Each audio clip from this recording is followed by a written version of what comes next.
Bienvenidos a Bitácora del Terror MX.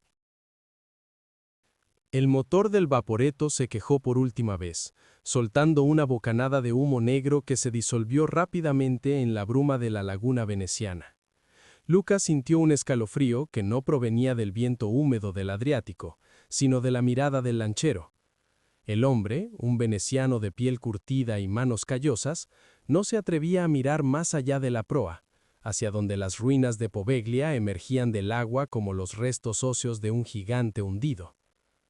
«Aquí se termina mi viaje, doctore», dijo el hombre con una voz que temblaba apenas un poco, lo suficiente para que Luca lo notara.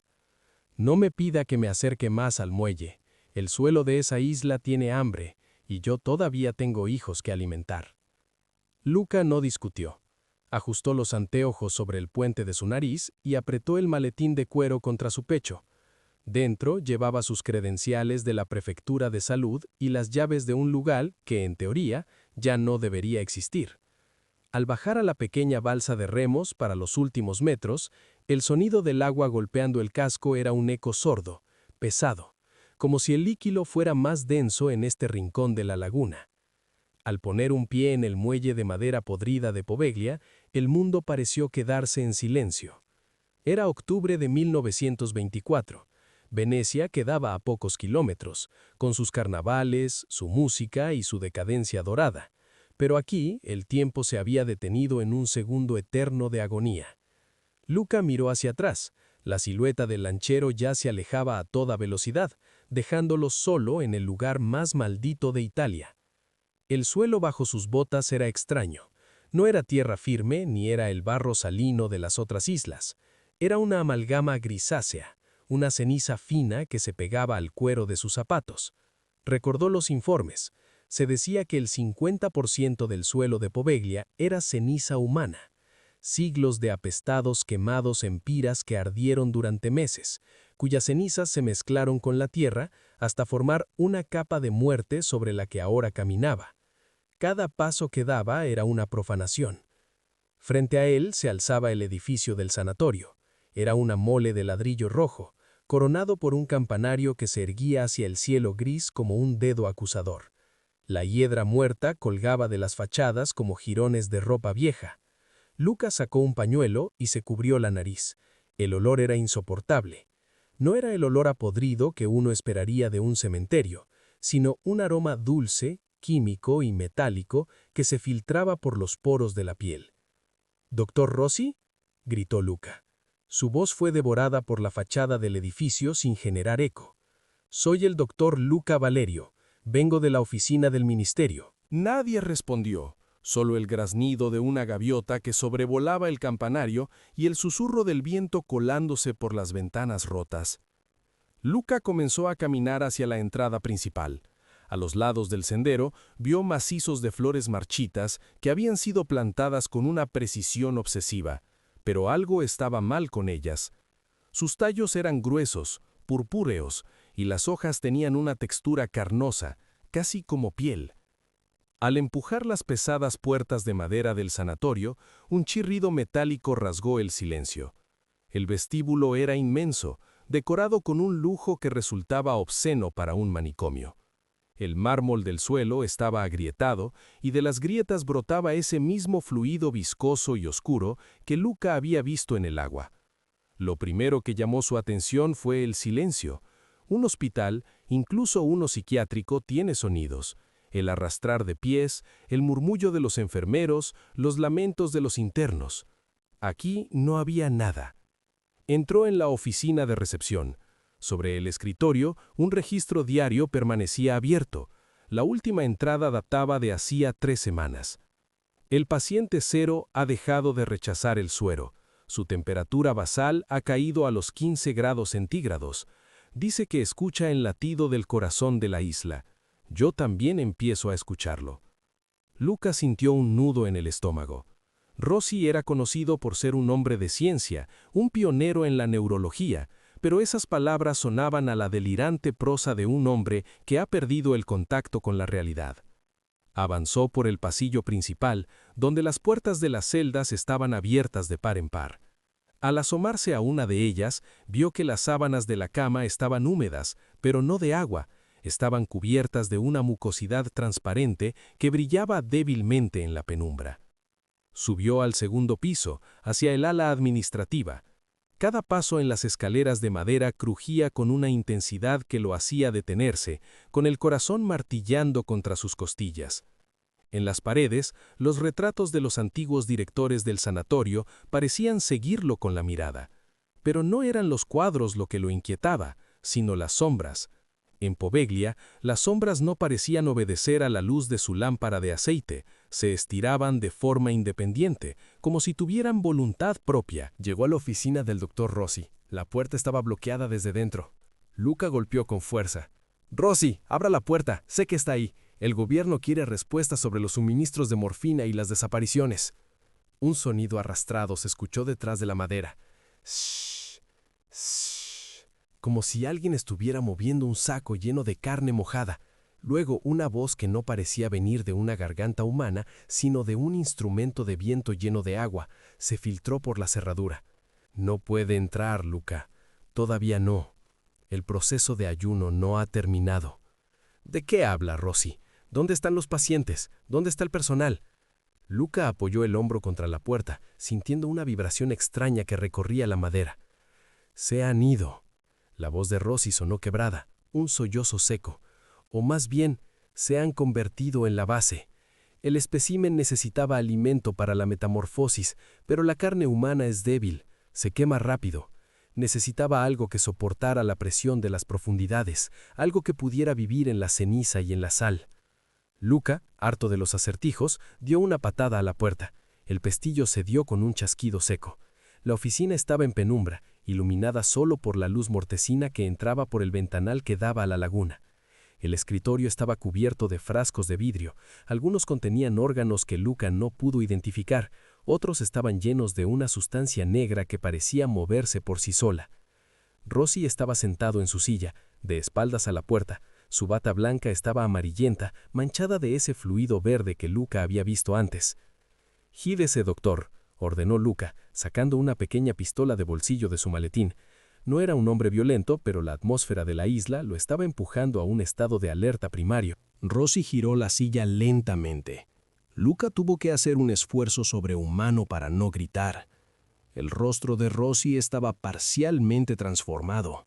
Su piel se había vuelto translúcida, dejando ver las venas que ahora transportaban un líquido oscuro y espeso.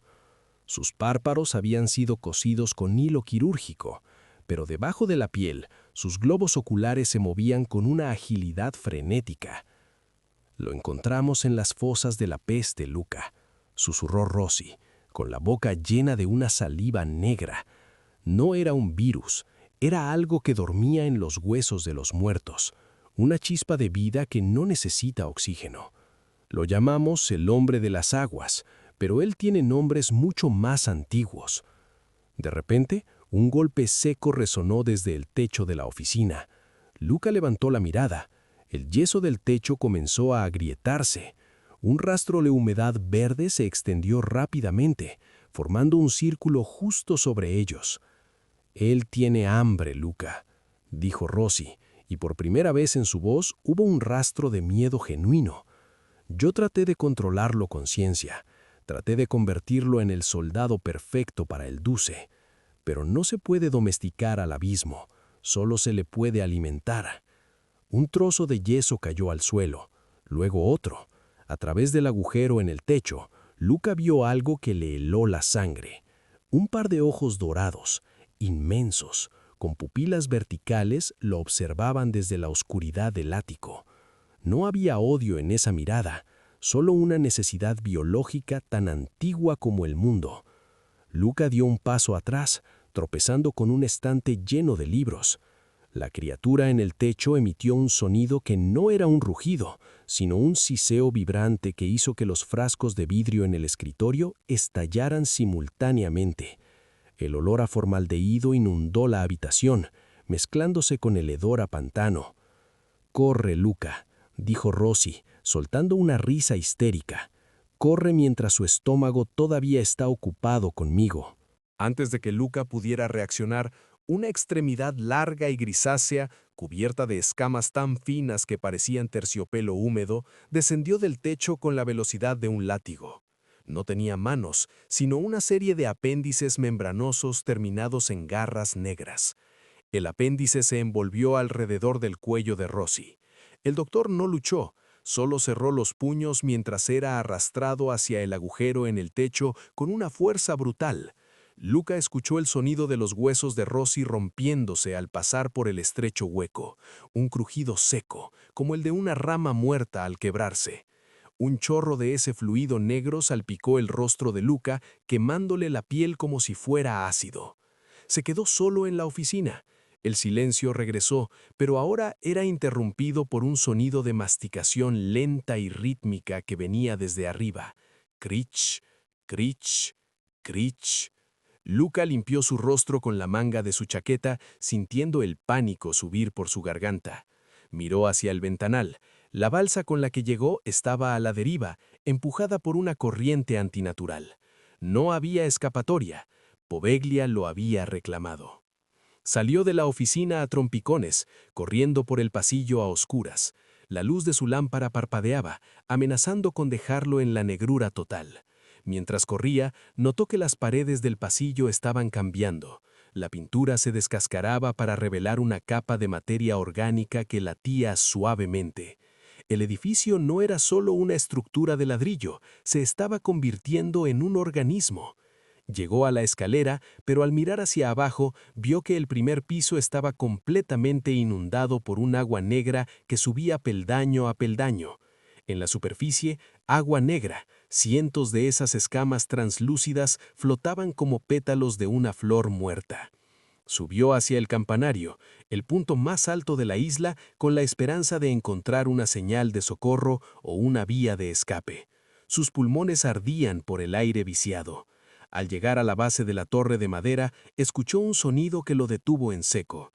No venía de arriba, ni de abajo, venía de las paredes mismas. ¡Luca! Era la voz de Rossi, pero sonaba multiplicada, como si miles de personas estuvieran diciendo su nombre al unísono. ¡Luca! El agua está tibia. Deja de pelear. La ceniza quiere que vuelvas a ella. Luca cerró los ojos, apretando la pistola contra su sien por un segundo antes de recuperar la compostura. No iba a morir así. No en este lugar olvidado por Dios. Pero al abrir los ojos, vio que el hombre de las aguas estaba bloqueando la entrada al campanario. La criatura se erguía sobre dos patas largas y musculosas, pero su torso estaba inclinado hacia adelante de una forma grotesca. Su piel brillaba bajo la luz de la luna que empezaba a filtrarse por las nubes, revelando un color gris metálico, con vetas de un azul eléctrico. La criatura abrió la boca, y Luca vio que no tenía una mandíbula humana. Tenía hileras de dientes curvos que se extendían hacia la garganta, y una lengua bífida que probaba el aire con impaciencia. «Tú», logró decir Luca, con la voz quebrada por el terror. «¿Qué eres?» La criatura ladeó la cabeza, un gesto extrañamente humano. Luego, con una agilidad que desafiaba la gravedad, saltó hacia la pared lateral, trepando por el ladrillo con sus garras. Se detuvo justo encima de Luca, colgando como una araña. «Soy lo que queda cuando la esperanza se quema», sisió la criatura, y Luca comprendió con horror que la voz no salía de su boca, sino que vibraba directamente en su cerebro. «Soy el ayuno que nunca termina». Luca disparó. El proyectil impactó en el pecho de la criatura, pero no hubo sangre. El monstruo solo retrocedió unos centímetros, mirando la herida con una curiosidad desapegada. El agujero de la bala comenzó a cerrarse en cuestión de segundos, expulsando el plomo como si fuera un parásito. La criatura soltó un grito sónico que hizo que Luca cayera de rodillas, con los oídos sangrando. En ese momento la oscuridad lo envolvió por completo cuando su lámpara se estrelló contra el suelo. Solo quedaba el brillo de los ojos dorados en lo alto, descendiendo lentamente hacia él, mientras el sonido del agua subiendo por las escaleras le recordaba que en Poveglia nadie muere del todo, pero todos terminan alimentando al abismo.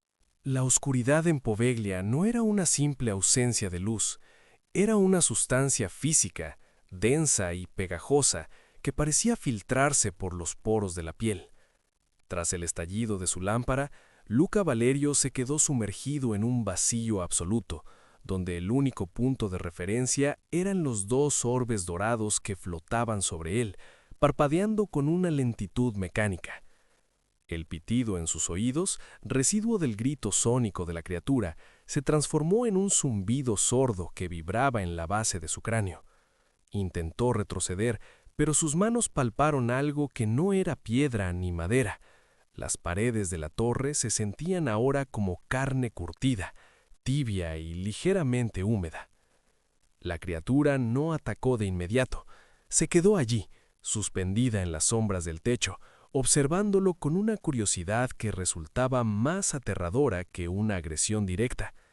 Luca pudo escuchar el sonido de sus espiráculos abriéndose y cerrándose, un siseo húmedo que recordaba al de un fuelle viejo. El olor a ozono y fango podrido se intensificó.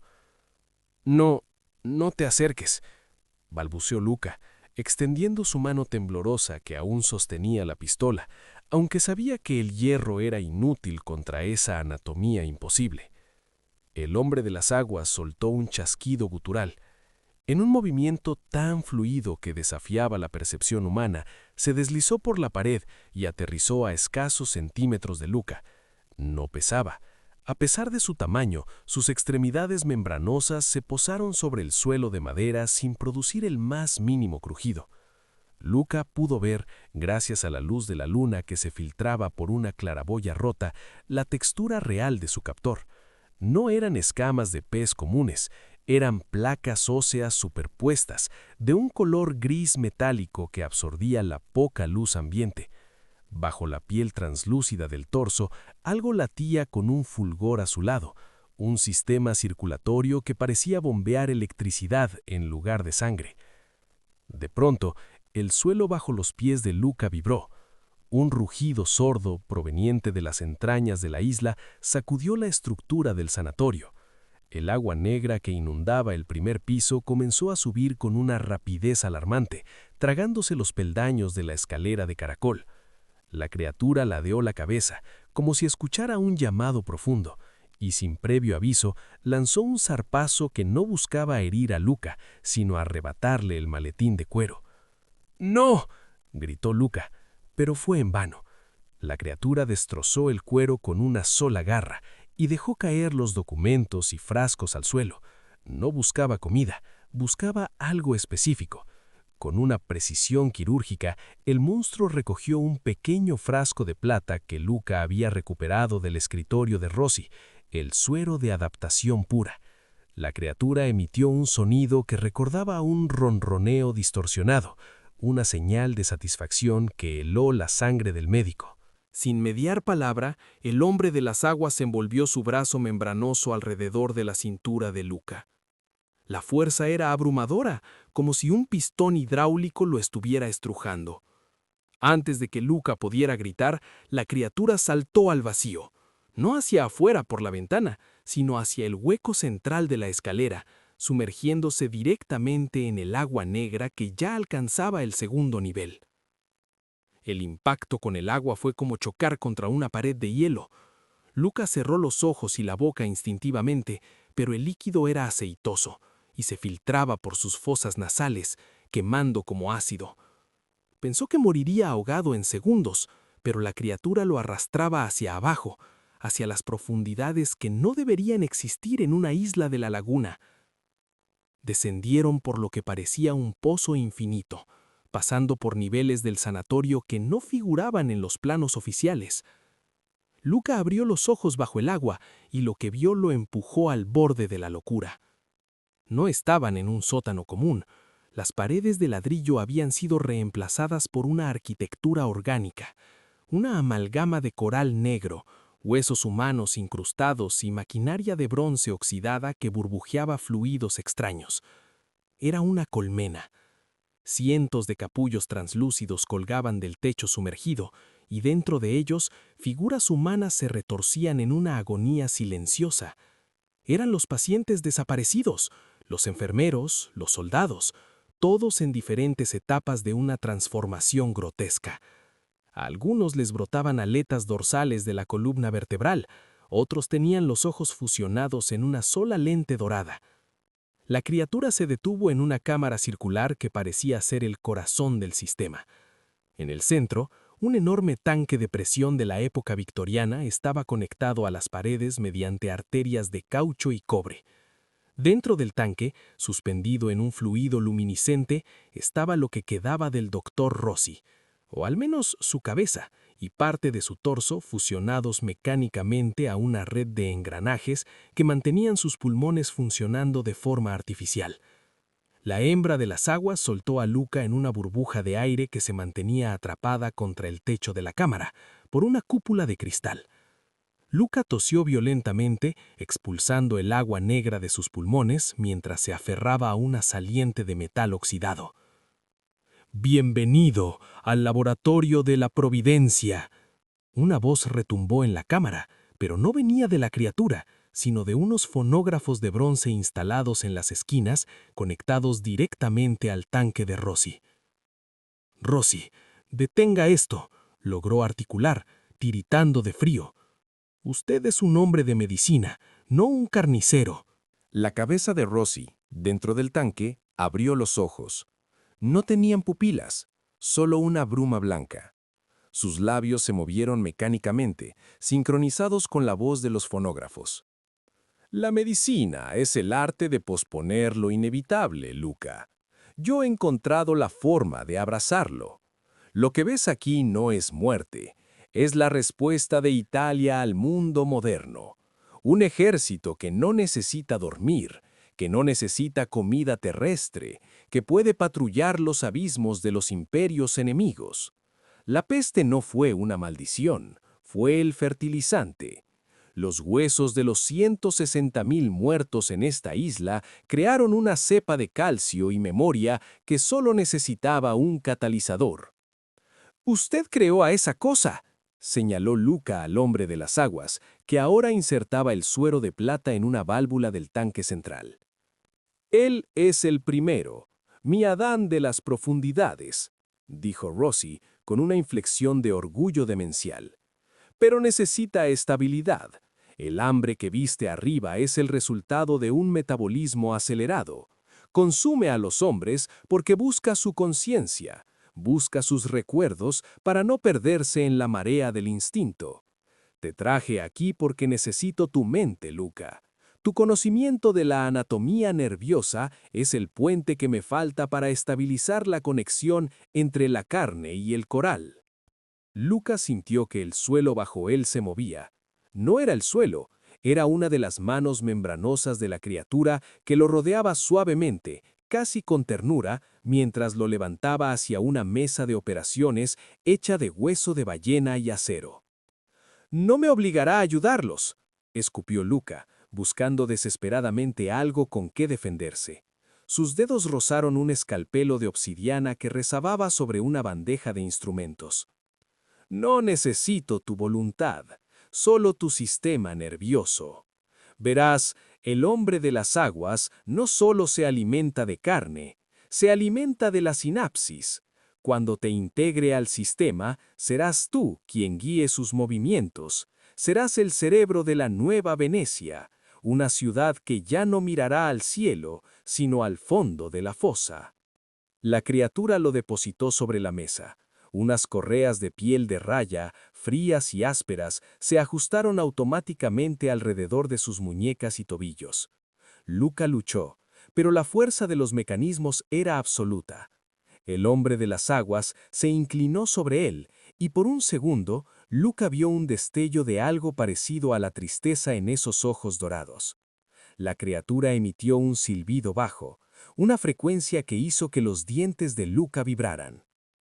«¿Sientes eso?», preguntó Rossi. «Es la canción de la laguna. Él te está pidiendo permiso. Sabe que, una vez que el proceso comience, vuestras almas se entrelazarán.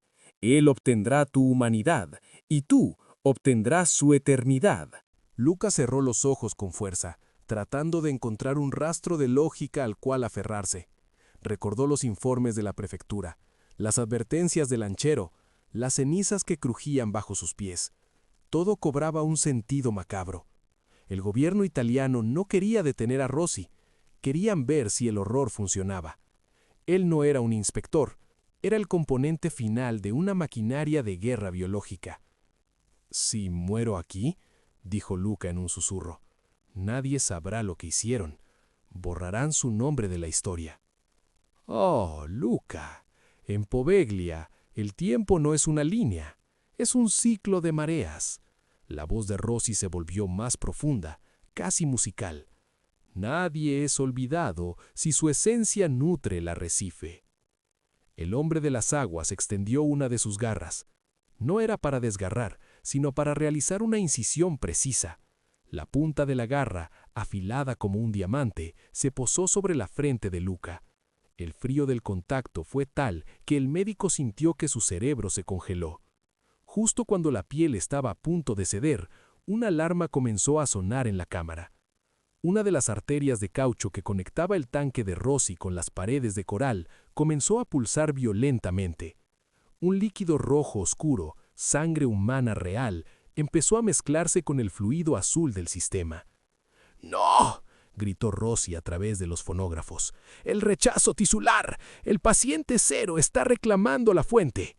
La cámara entera comenzó a temblar. El agua negra del techo empezó a filtrarse con más fuerza, creando cascadas que golpeaban contra los capullos de los otros transformados. Las figuras dentro de los sacos translúcidos empezaron a agitarse, rompiendo sus prisiones orgánicas. No eran soldados perfectos, eran errores de la naturaleza, masas de carne y escamas que caían al suelo gritando en un lenguaje de burbujas y agonía. El hombre de las aguas se distrajo, soltando a Luca para intentar sellar la rotura en el tanque de su creador. Luca aprovechó el segundo de duda. Con la mano que aún tenía cierta movilidad, clavó el escalpelo de obsidiana no en la criatura, sino en la correa de pies de raya que sujetaba su brazo derecho. El material cedió con un chasquido viscoso. Liberó su otro brazo mientras el caos se apoderaba de la cámara. Los experimentos fallidos de Rossi, seres a medio campo entre hombres y anfibios, se arrastraban por el suelo, guiados por un instinto de hambre ciega. Ya no respondían a los fonógrafos. El sistema se estaba devorando a sí mismo. «Luca, detén la válvula de presión», suplicó Rossi. «Si el tanque estalla, la isla entera colapsará en la laguna. Moriremos todos». Luca se puso en pie, tambaleándose. Miró al hombre de las aguas, que luchaba por contener a una docena de mutantes que intentaban desgarrar el tanque para llegar a la carne de Rossi. El monstruo lo miró de nuevo. No lo atacó. En medio de la destrucción, la criatura parecía estar esperando una decisión. Luca miró la válvula de presión y luego miró hacia el túnel por el que habían bajado. Sabía que si cerraba la válvula, salvaría su vida momentáneamente, pero le daría a Rossi la oportunidad de perfeccionar su horror. Si dejaba que la presión subiera, Poveglia se hundiría bajo el peso de sus propios pecados. «Usted dijo que la carne humana es débil, Rossi», gritó Luca sobre el estruendo del vapor y los gritos de los mutantes. «Vamos a ver si su acero y su coral son más fuertes que el fuego de la ceniza». En lugar de cerrar la válvula, Luca tomó una pesada barra de bronce y la trabó en los engranajes del regulador de presión. El metal chirrió, las chispas saltaron y el medidor de presión entró en la zona roja con un estallido de vapor hirviente.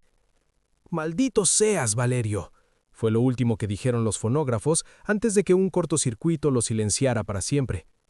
El tanque de Rossi comenzó a agrietarse. El cristal, diseñado para soportar las presiones del abismo, no pudo contener la expansión del gas interno. Luca no esperó a ver el final. Se lanzó al agua, nadando desesperadamente hacia arriba, hacia la luz mortecina que marcaba el camino de regreso al sanatorio. Tras él, escuchó una explosión que sacudió los cimientos mismos de la isla. Pero no fue un sonido de destrucción seca, sino un lamento profundo, un coro de miles de voces que finalmente encontraban el descanso tras siglos de estar atrapadas en la tierra y la carne. Mientras ascendía, sintió que algo lo empujaba por debajo. Era el hombre de las aguas. La criatura, en lugar de matarlo, lo impulsaba hacia la superficie con una velocidad asombrosa. ¿Por qué? Luca no lo sabía. Quizás el rastro de humanidad que la criatura había absorbido de los recuerdos de Rossi era lo suficientemente fuerte como para desear que alguien contara la verdad. O quizás, simplemente, el monstruo quería que hubiera un testigo del nacimiento de lo que vendría después. Luca emergió en el primer piso del sanatorio, que ahora era una piscina de escombros y agua hirviente.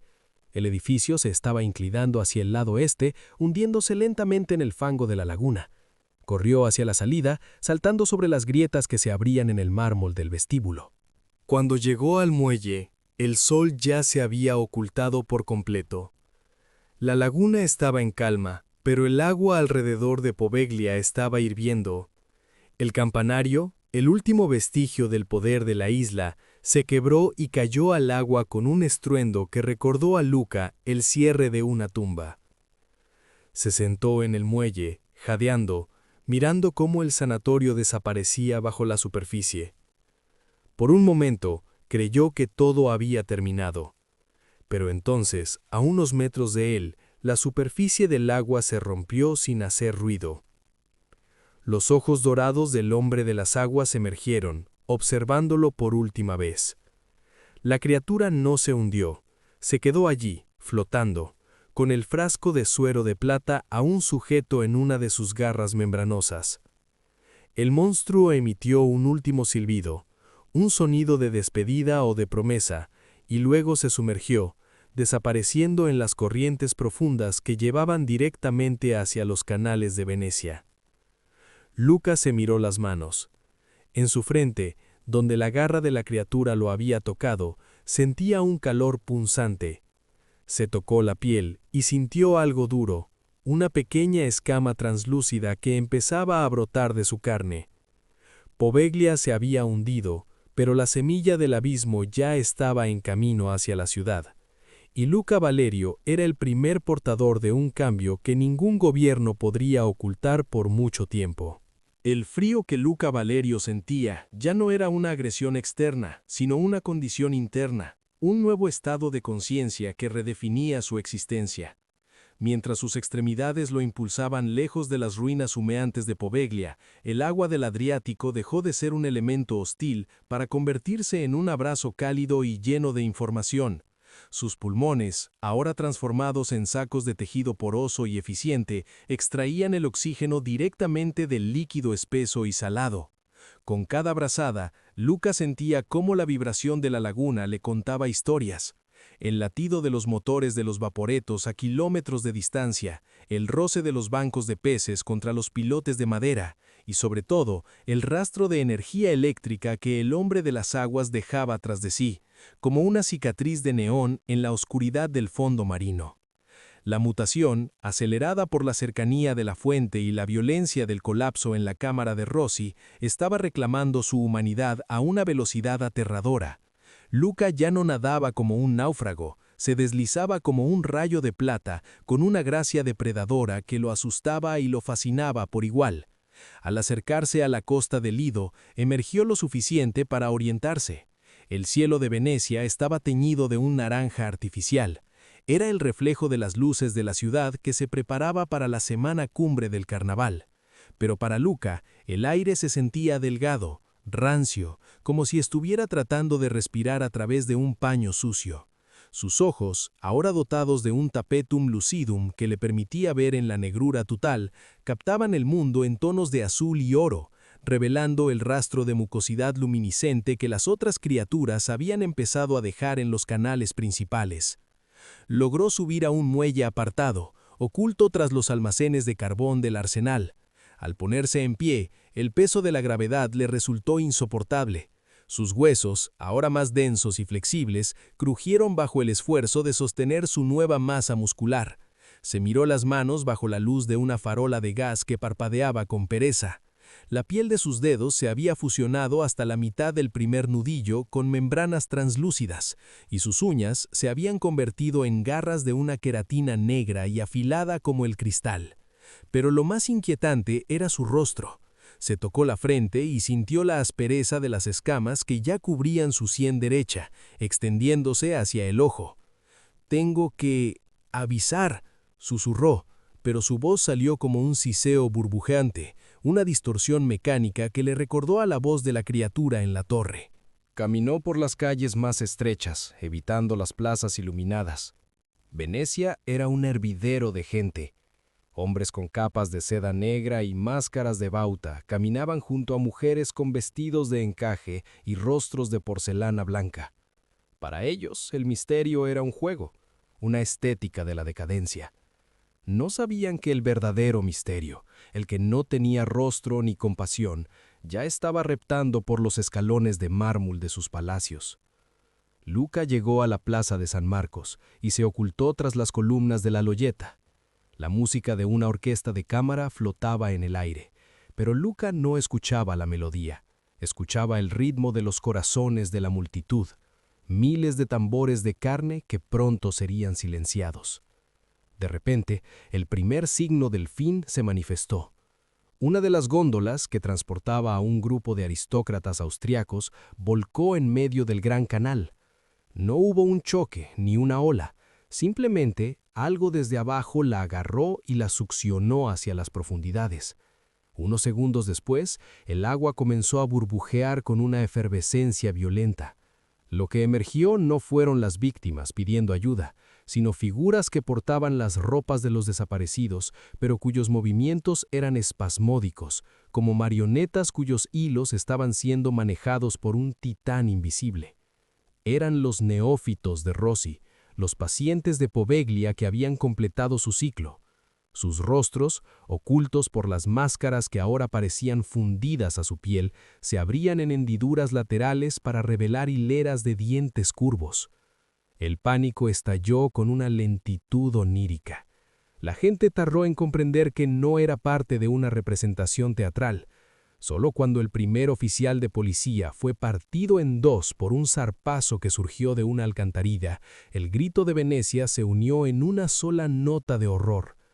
Luca vio al hombre de las aguas. La criatura no estaba luchando, estaba orquestando. Se erguía sobre el agua cerca del puente de la academia, con su torso musculoso brillando bajo la luna. No necesitaba tocar a nadie para infectarlo. De sus poros emanaba una nube de esporas bioluminiscentes que se asentaban sobre la multitud. Aquellos que inhalaban la nube caían de rodillas, con los ojos volviéndose dorados en cuestión de segundos, uniéndose a la red de conciencia que Luca sentía vibrar en sus propios nervios. Rossi no quería un ejército, comprendió Luca, apoyando su frente escamosa contra la piedra fría. Una sola ciudad, que fuera un solo animal. La conexión en su cerebro se volvió insoportable. Escuchaba los pensamientos de miles de personas, sus miedos infantiles, sus secretos vergonzosos, sus últimas oraciones.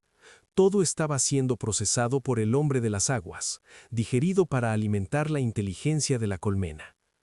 Luca sabía que si no actuaba en ese momento, él también sería absorbido. Su voluntad era lo único que mantenía la barrera entre él y el nosotros. Corrió hacia el puente de Rialto, el corazón comercial y estructural de la ciudad. Sabía que bajo el puente se almacenaban grandes cantidades de combustible para las farolas de gas y las embarcaciones de la marina. Si lograba crear una barrera de fuego lo suficientemente potente, podría romper la conexión eléctrica que mantenía unida a la colmena, al menos temporalmente, dándole tiempo a los supervivientes para huir hacia tierra firme. Subió a las pasarelas del Rialto, mientras las criaturas trepaban por los pilares. Los soldados fascistas, enviados para mantener el orden, disparaban a ciegas hacia el agua, pero sus balas eran inútiles contra seres que ya no dependían de órganos vitales humanos. Luca se cruzó con un grupo de soldados que intentaban montar una ametralladora. ¡Atrás!, les gritó Luca, pero su apariencia era ya tan monstruosa que los soldados le apuntaron con sus rifles. ¡Muere, engendro!, gritó un cabo, disparando a quemarropa. Luca sintió el impacto en el hombro, pero no hubo dolor punzante, solo una presión sorda. Miró la herida y vio cómo el tejido, de un color azulado y fibroso, se cerraba sobre el plomo antes de que la bala pudiera penetrar más de unos centímetros. Ya no podía sangrar como un hombre. Con un rugido que sacudió los cristales de las tiendas del puente, Luca arremetió contra los soldados, no para matarlos, sino para apartarlos del camino.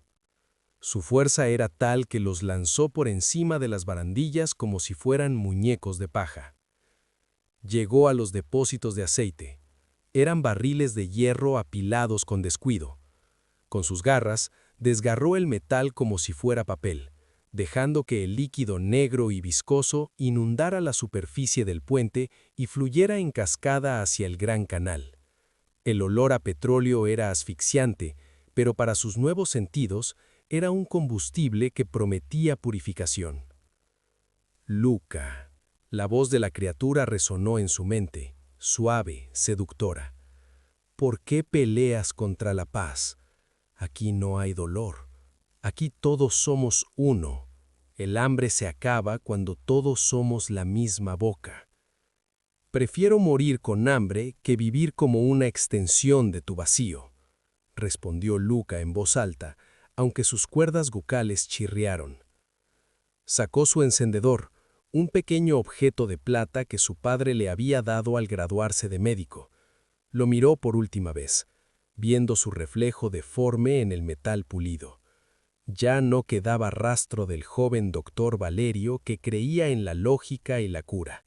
Ahora era el verdugo de una ciudad que amaba. Dejó caer el encendedor sobre el aceite. La explosión fue una columna de fuego que pareció tocar el cielo gris de Venecia. El puente de Rialto se convirtió en una pira monumental. El fuego no solo consumió el aceite, sino que reaccionó con los fluidos bioluminiscentes que las criaturas habían esparcido por el canal. Una reacción en cadena de llamas azules y naranjas se extendió por la superficie del agua, creando una muralla de calor que el hombre de las aguas no pudo ignorar. El grito que surgió de la laguna no fue un sonido físico, sino un desgarro en la realidad.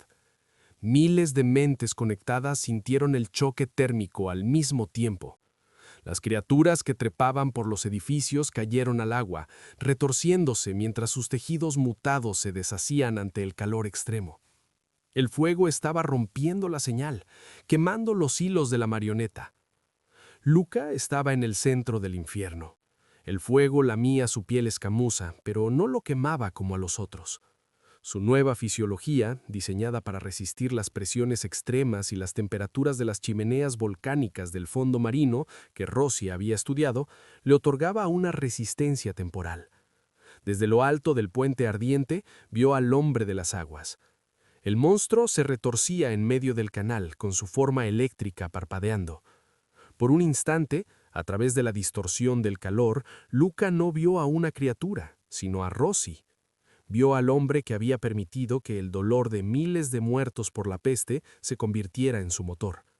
Vio la soledad absoluta de un hombre de ciencia que había olvidado que la vida no es solo biología, sino también misterio y voluntad. «¡Se terminó, Rossi!», gritó Luca, aunque sabía que el doctor ya no existía más que como un eco.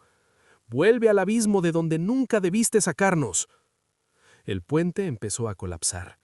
Las vigas de madera centenaria, debilitadas por el fuego y el peso de la historia, cedieron. Luca no intentó saltar hacia la orilla.